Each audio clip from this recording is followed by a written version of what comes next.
Sa susunod na linggo, ipagpapatuloy ang clarificatory hearing sa impeachment case ni VP Sara Duterte. Sino-sino nga ba ang susunod na sasalang sa hearing? Alamin natin mula sa minority member ng House Committee on Justice at Bicol Saro Party List Representative Terry Ridon. Magandang hapon po, Congressman Terry. Ay, magandang hapon. Maraming salamat sa pag-imbita. Kung ano po muna ang assessment ninyo sa hearing nitong Martes? Sabi po ninyo na na-establish na may probable cause na. Pwede niyo po ba itong bigyang linaw? Alam po ninyo, sufficiently established na po yung probable cause on the basis of misuse of confidential funds.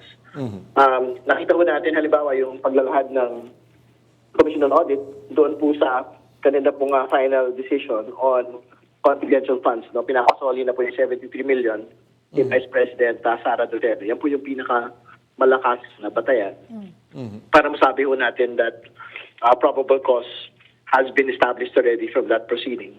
Yun po yung una. Pangalawa, siyempre NBI, sinabi ho nila na peke ho talaga yung mga pirma. Ilang tao lang ho yung pumirma doon sa mga acknowledgement receipts.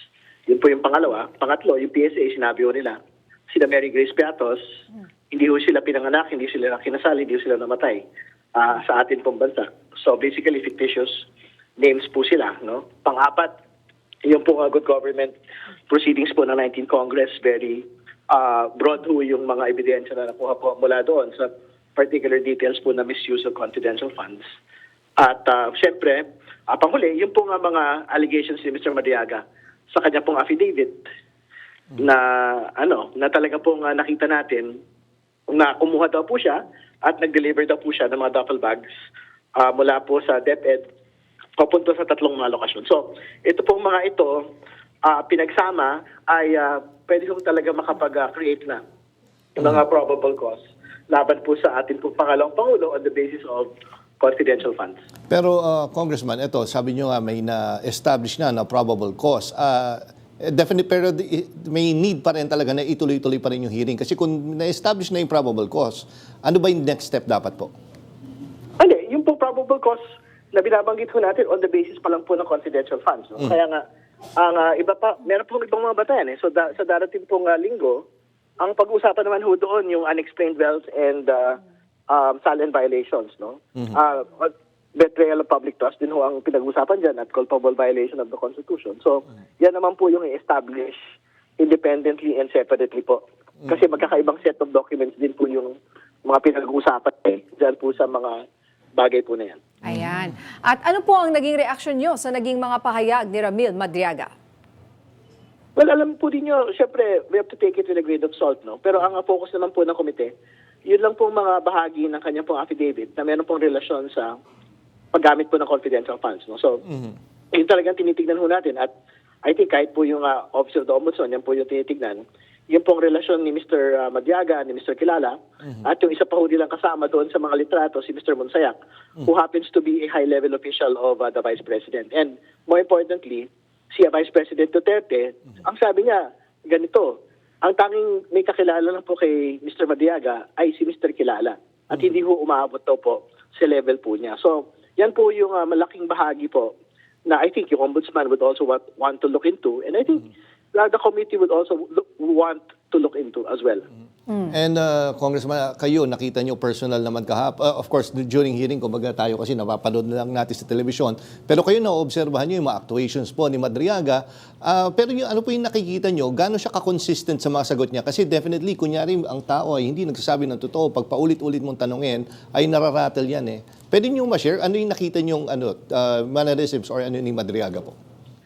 Well, again, babalikan ho natin yung kanya pong testimonya patungkol doon sa receipt and delivery po of confidential funds, supposedly, no? So, babalik-balikan ho natin yung pong ebidensyang iprinisinta, magkasama ho sila sa isang certificate of appreciation ni Mr. Kilala, no? Which was given to Mr. Madriaga, to Mr. Monsayak, hindi ba? In the particular comedy bar in Quezon City. Hindi ba? So, kumbaga, that is something that is worth looking into. Kung ano pa talaga yung actual na relasyon itong tatlong mga taong ito. And, sorry, and this is more important and I will break it in your show. Alam po ninyo, tinitignan namin yung mga Facebook account po ng ISIP, one of the parang branches nila, meron po doon sa mga litrato na ini-endorse ng pong ISIP group, which is basically the group of Madriaga, endorsing or supporting yung pong one party list, no, in which Mr. Monsayak happened to be the first nominee in 2022. So I'm breaking it now. So, Kasi nagulat din ako when we were looking into the details. Okay, hindi sila magkakilala, sure, why not, 'di ba? Pero nung tinignan ko yung Facebook page of ISIP, I think Binangonan Rizal.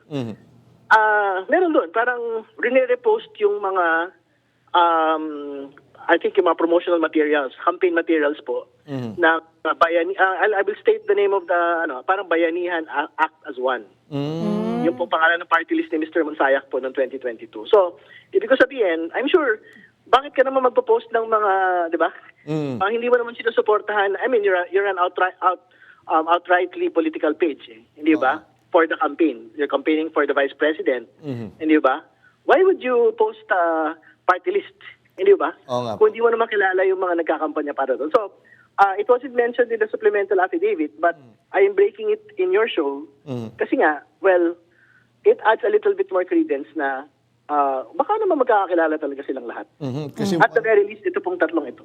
na-establish nga dahil nga nagpakita sila ng support sa party list. Tama po. Opo. At balikan po natin yung pagbubukas ng bank account. Marami pa rin po ang talagang inaantay ito. Ano po ba talaga, at what point po ito pwedeng gawin? Kasi sinasabi na hindi pa naman daw kailangan, yung mga ibang mga congressman sabi yung AMLAC muna, hindi pa raw kailangan buksan yung mga several bank accounts that he mentioned, na sinasabi niyang dummy accounts. Ito pong mga bank accounts po ni Mr. Madriaga, I think wala ito masyadong relevancy pa doon sa impeachment as we speak, no? Kasi parang bank accounts ito supposedly nung kay former President Duterte na siya po yung sinabing dummy, di ba? Pero yung ibang bagay po na pinag-usapan nun natin, yung AMLAC reports relating to the Vice President and yung pong asawa niya, yun po yung in-expect ko natin na mai-submit ng AMLC sa atin pong pagdinig sa darating pong linggo. Habol ko lang, kung sakali ba sa Kamara or sa Senate na po, kung sakaling magkaroon ng need na buksan yung bank accounts ni Madriaga, gagawin po ba ito sa Kamara or sa Senate na po? Depende kasi very important ho na establish muna natin relevant ba sa impeachment yung Okay. part na po yun ng supplemental affidavit. Kasi for example, di naman ho pwedeng lahat na lang ng sinabi ho ni Mr. Madriaga in that supplemental affidavit gagamitin po for the impeachment kung irrelevant naman po siya doon sa mga binabagay. So, ibig sabihin, baka ibang investigative body will have to look into ito pong Madriaga aspects na non-impeachment related. Okay. Alright, maraming salamat, Bicol Saro Party List Representative Terry Ridon.